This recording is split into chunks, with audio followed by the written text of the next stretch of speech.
ഗ്രാമം. നഷ്ടപ്പെടുന്ന ഒന്നും നമുക്ക് തിരിച്ചു കിട്ടുന്നില്ല എന്നത് ലോക തത്വമാണെങ്കിലും അവയിൽ കാലക്രമേണ നാം തന്നെ കാരണക്കാരായി മാഞ്ഞു പോകുന്ന ഒന്നാണ് ഗ്രാമീണ ഭംഗി.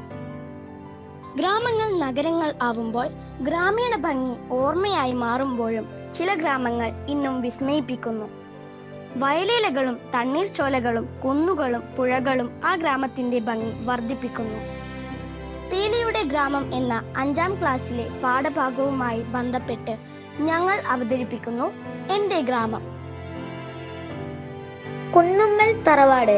ഗതകാല പെരുമയുടെ ചരിത്ര താളുകളിൽ കരിയാടിന്റെ പേര് കോറി വരച്ച കുന്നുമ്മൽ തറവാട്. കാഞ്ഞിരക്കടവ് പാലം.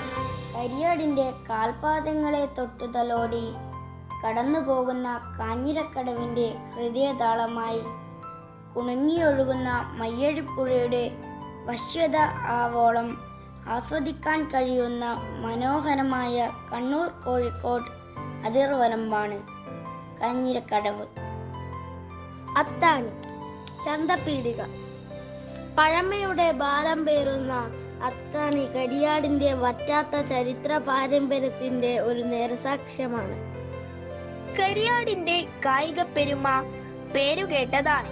ഈ മണ്ണും കായിക കാര്യവും കരിയാടിന്റെ ചരിത്രത്തോളം പ്രശസ്തമാണ്.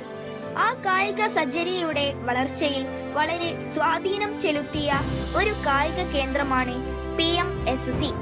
1950ഓടെ വോളിബോൾ എന്ന കളി പ്രചാരം നേടിയതോടെയാണ് കരിയാടിന്റെ PMSCയുടെ ഉദയം നടക്കുന്നത്. പരദേവതാ ക്ഷേത്രം. ചില പുരാതനവും ഗ്രാമ തേജസ്സിന്റെ ഉറവിടവുമായ ഏറ്റവും പഴക്കമേറിയ ആരാധനാലയങ്ങളിൽ ഒന്നാണ് പരദേവതാ ക്ഷേത്രം. അമ്പലമുറ്റത്തിലെ ആൽമരത്തിന് ഏകദേശം 500 വർഷത്തെ പഴക്കമുണ്ട്. മകരമാസം 12, 13, 14 തീയതികളായിട്ടാണ് ഉത്സവം നടത്താറ്. പുതുശ്ശേരി പള്ളി. കരിയാടിന്റെ സാംസ്കാരിക ചരിത്രത്തിൽ ഒഴിച്ചുകൂടാനാവാത്ത ഒരു ആരാധനാലയമാണ് പുതുശ്ശേരി ജുമാഅത്ത് പള്ളി. ഇസ്ലാമിക സന്ദേശം വിശ്വാസികളിൽ എത്തിക്കാൻ അനേകം പണ്ഡിതന്മാരുടെ പ്രവർത്തനത്തിന്റെ കേന്ദ്രമായിരുന്നു പുതുശ്ശേരി പള്ളി.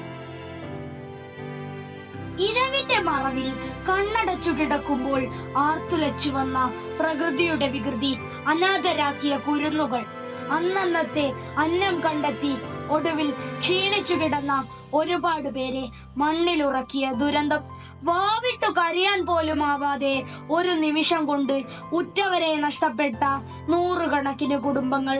വയനാടിന്റെ കണ്ണുനീർ ആർക്കും തുടക്കാൻ കഴിയില്ല. കാരണം ആമുഖത്തിൽ പറഞ്ഞ പോലെ നഷ്ടങ്ങൾ എന്നും നഷ്ടങ്ങൾ തന്നെ ആയിരിക്കും. അവശേഷിക്കുന്ന കുരുന്ന മക്കൾക്കെങ്കിലും എന്നെങ്കിലും ഒരിക്കൽ കൂടി അവരുടെ ആ ഗ്രാമത്തിന്റെ സൗന്ദര്യം ആസ്വദിക്കാൻ കഴിയുമോ എന്ന് അറിയില്ല. അവരുടെ വേദനയിലും നഷ്ടങ്ങളിലും ഞങ്ങളും പങ്കുചേരുന്നു. മണ്ണറിഞ്ഞുകൊണ്ടിരിക്കുന്ന ഗ്രാമീണ സൗന്ദര്യത്തിന്റെ ശേഷിപ്പുകളാണ് നാം ഈ ഡോക്യുമെന്ററിയിലൂടെ കണ്ടുകൊണ്ടിരിക്കുന്നത്. കണ്ടു തീർക്കുന്നതിലും ഏറെയുണ്ട് ഇനിയും കാണുവാൻ. അറിഞ്ഞിരിക്കേണ്ട കരിയാടിന്റെ ചരിത്രങ്ങൾ ഇനിയുമുണ്ട് ഏറെ മനസ്സിലാക്കാൻ. പ്രാദേശിക ചരിത്ര രചന എന്ന ചരിത്രത്തിലേക്കുള്ള വാതിൽ തുറന്ന് സഹ്യാദ്രി ഇനിയും വരും.